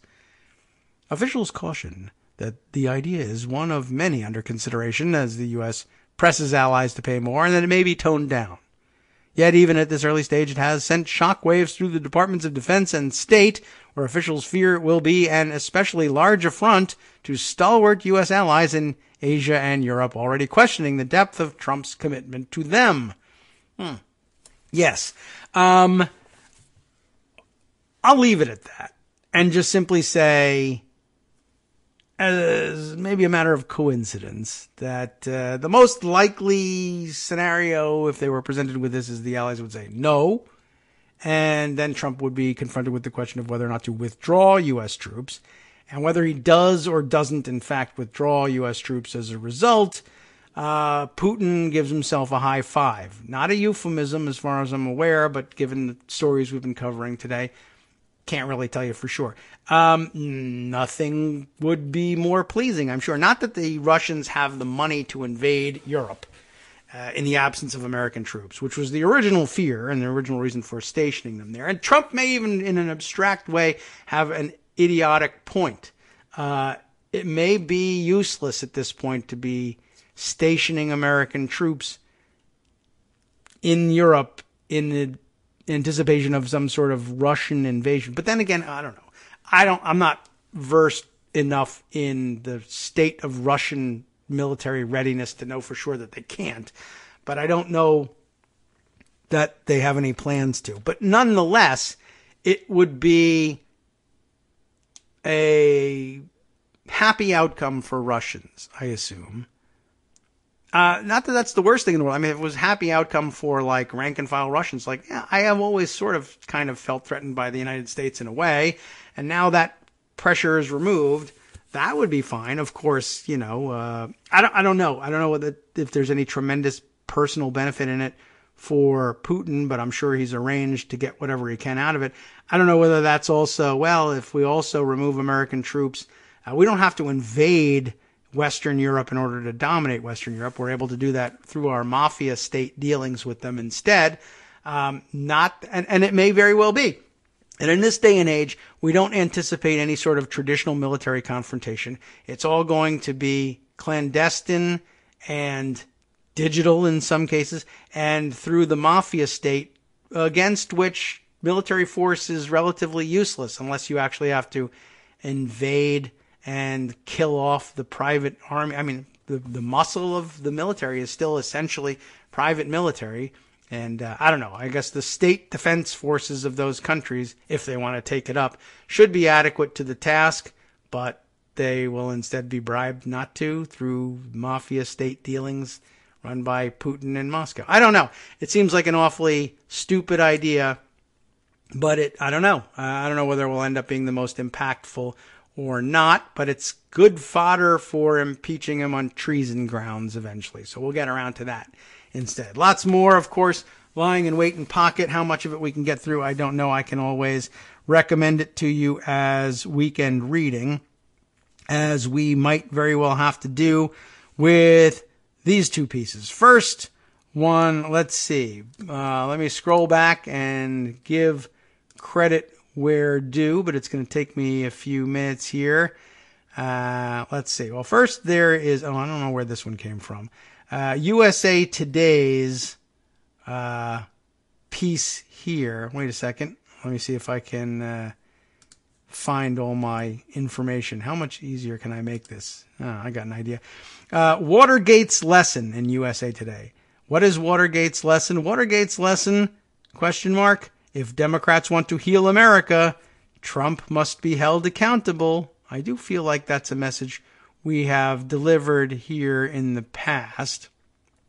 But I am, let's see, not certain that anyone has ever absorbed it. Now, the next question is, why can't I find it? This isn't in Pocket, and I haven't put it aside correctly. Dang. All right, going to have to go back to my Twitter feed and find it that way. I'm going to have to scroll a bit here because this one was really interesting, and you're going to have to read this one on your own, and I'm not certain I have it in me to read through this, but the piece seemed interesting, but I feel like I need more time to absorb this one. Come on now. Where is it? I know it came in earlier this morning. Come on with me. Let's see. All right, this is taking me a little while longer than I thought. But okay, right here we are. Darwin Darko. There we are. Finally found it here. Took me a while to get back to it. Sent me this one, and he's sent us some record. This may be one I want you to record for us. Maybe that's an idea. Can you make it all the way through? What did you think of this? Now I do want you to read this, but people should read this over the weekend. Sent me David Brooks, which I thought, what are you doing? Are you kidding? This is an inside joke. You sent me a David Brooks article. You might have to see this one. He tweets, David does, sometimes you change your mind in ways you never could have imagined. And I'm thinking like the guy got hacked because honest to God, in the New York Times, David Brooks's column from yesterday, I guess, Dateline. How did we miss this if it was Dateline yesterday? The case for reparations. And he's not even kidding. And I'll give you the first paragraph. I've been traveling around the country. Or maybe the second paragraph is probably a better one. I looked at it. But I've been traveling around the country for the past few years, studying America's divides, urban, rural, red, blue, rich, poor. There's been a haunting sensation the whole time that is hard to define. It is that the racial divide doesn't feel like the other divides. Tell me more. There is a dimension of depth to it that other divides don't have. Continue. It is more central to the American experience. Continue on. Well, long story short, drawing from Abraham Lincoln and Brooks's abiding sense that America of the past was somehow much, much better, which is always a contentious thing to assert, better and more moral. He then goes on to make a moral, quasi-religious argument for reparations, which is an exciting place to see anybody land, David Brooks included. But my initial, I can't get over my initial hesitancy to say David Brooks is doing this because why? And do I don't know what to say, because it's like, well, I really dislike it when David Brooks bases his arguments on this strange American mythology. I mean, it's very common American mythology, but it's not always well founded. And moralism, because I don't like taking my moral cues from David Brooks. It doesn't match for me, but this one may work. So if you're intrigued, I encourage you to take a look. I could conceivably spend the rest of the show reading it because it's so surprising, and still think I had done you a good service in preparing you for the weekend. But I do feel like there's more that we need to get to. And I guess maybe let me make quick mentions of a few things and then see what happens and how much time we've got left. Honestly, this was surprising, but we could eat up an hour reading him go through this realization. Also of great interest will be Franklin Foer's piece in The Atlantic about the, quote, otherwise blameless life of Paul Manafort. Just a good reminder of what kind of scumbag he really was and how ridiculous it is that the judge had put it this way. Let's see. Let me remind myself of what Will Bunch was up to. Oh, I can't because reasons. But he put together a very interesting, the renewed story of Donald Trump's possible insurance fraud, now a front open in the Justice or the Judiciary Committee's, House Judiciary Committee's scope of inquiry, part of their 81 requests for information that leads us down the path of some insurance scams. This one, an $18.3 million claim for damage to Pervalago following the 2005 hurricane, Hurricane Wilma. And we've been over that story before. This is the one where he claimed extensive damage, presumably asking for $18 million from his insurance broker, with whom, of course, he's quite chummy, and there's lots of story there, but for which no one around Pervalago can recall any extensive damage whatsoever. And in fact, there were claims on the record that there was not extensive damage. They were impressed with the quality of construction at Pervalago because it didn't sustain much more damage than tree damage and a few roof tiles, according to, remember his racist butler? When they interviewed him back in 2016, he said, we got through the hurricanes just fine. There was no damage whatsoever. The claim, apparently, Trump says was handled by Matthew Calamari, who we all remember as one of his security chiefs and likely a chief scumbag himself. But hey, that remains to be seen. But point is, they got no work permits. They didn't do any extensive work. There wasn't much damage that anybody else saw.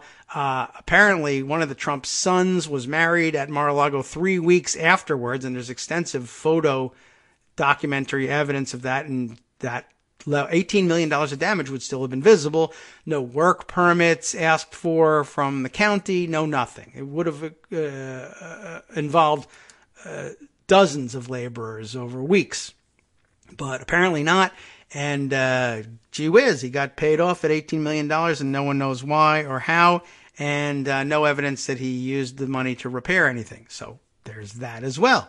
Also out there, Wilbur Ross back in the news with an astonishing headline over at the Washington Post. Wilbur Ross broke law, violated Constitution in census decision, judge rules. Yes, just like it says. This one has a byline for Fred Barbesh. Commerce Secretary Wilbur Ross acted in, quote, bad faith, broke several laws, and violated the constitutional underpinning of representative democracy. When he added a citizenship question to the 2020 census, a federal judge ruled Wednesday. So, of course, there's no prescribed punishment for violating the constitutional underpinning of representative democracy. It's just not in the code, so I guess we're going to have to let that one go. In finding a breach of the Constitution's enumeration clause, which requires a census every 10 years to determine each state's representation in Congress, the 126-page ruling by U.S. District Judge Richard Seaborg in San Francisco went further than a similar decision on January 15th by Judge Jesse Furman in New York. The Supreme Court has already agreed to review Furman's narrower decision, with arguments set for April 23rd, but may now need to expand its inquiry to constitutional dimensions. Well, that's what they're there for. The Commerce Department didn't respond for requests for comment. The administration has been on the losing end of scores of court decisions involving immigration issues since President Trump took office, but the census case has taken on special significance because it strikes at the heart of the United States' form of government. And because of what Seaborg describes as a, quote, strong showing of bad faith by a cabinet secretary who, influenced in part by White House advisors, tried to conceal his motives. It's as broad and deep and dirty as you could possibly imagine, and probably deserves attention all by itself on Monday, but hopefully there'll be some new analysis of it by then. But given the way things go in this country, it's probably just another one of those things. Violated the heart of our representative democracy, and maybe we'll get around to it later on. True, I hope I'll give it some more time. I could have given it more time than the rub and tug thing, but you know how we like the salacious on this show. Unfortunately, I guess it turns out to be true. Another story to consider over the weekend from the Daily Beast. Embassy staffers say Jared Kushner shut them out of his meetings with the Saud family there in Saud-owned Arabia. No serious, actual, honest-to-God, on-the-ground diplomats in the secret meetings with Mr. Bonesaw.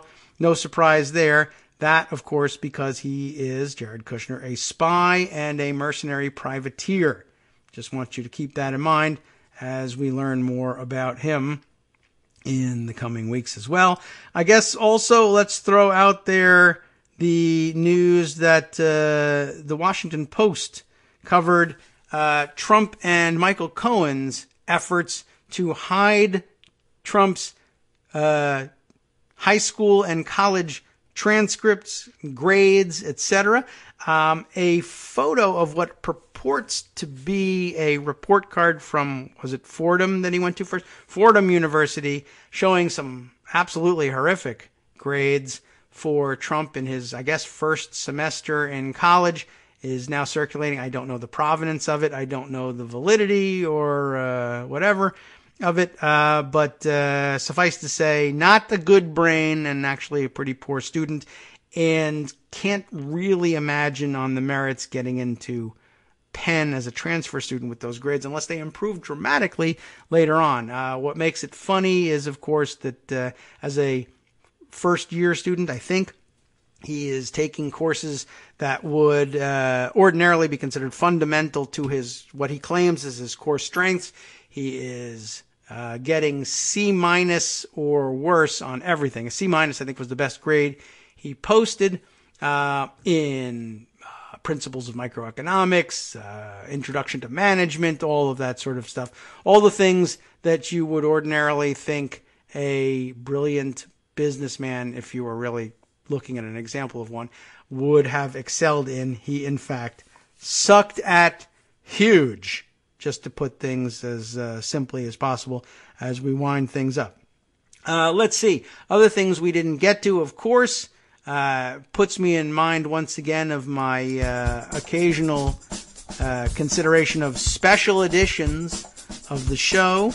But I can't be bothered with that. Lots to do. Busy weekend with the kids coming up. And busy weekend at, I'm sure, at the Apple store. Got a Genius Bar appointment, 4:45 today. Don't show up and assassinate me. And I won't tell you which one it's at, but you'll be able to figure it out. And so if you're bound and determined, what can I do? I'm a martyr for the cause of getting to the Genius Bar. And shopping elsewhere maybe for a couple of gadgets to help improve the sound quality of the show and our redundancy. Maybe that battery backup is finally in the cards. Okay, I should give up. It's time now to hand the microphone over to Justice Putnam for the West Coast Cookbook and Speakeasy, and if I hurry up and get Skype opened real quick, I'll actually be able to do justice to his entire summary for once. West Coast Cookbook and Speakeasy up next. Let's see, what do we got here? Fox attacks the Democrats for refusing to answer the tough questions the propaganda network will give to who they want to win the primary anyway. That's a good point. On the rest of the menu, Congress is investigating Brian Kemp's voter suppression scheme that secured his win of the Georgia governorship. Democratic senators tell Trump it's time to prove his Chinese election hacking claims. And Manafort's lawyer made a bizarrely specific denial about collusion with Russia.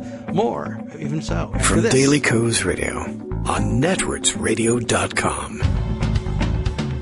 You have been listening to the Kagro in the Morning Show with David Waldman. Here we go. Some of the esoterica for which we truly love Justice's program. Senator Richard Blumenthal wants a criminal investigation of military base landlords. Great idea. 23 Republicans also were the only House members to vote no on a resolution that condemns anti-Semitism, Islamophobia, and other forms of bigotry. All that next.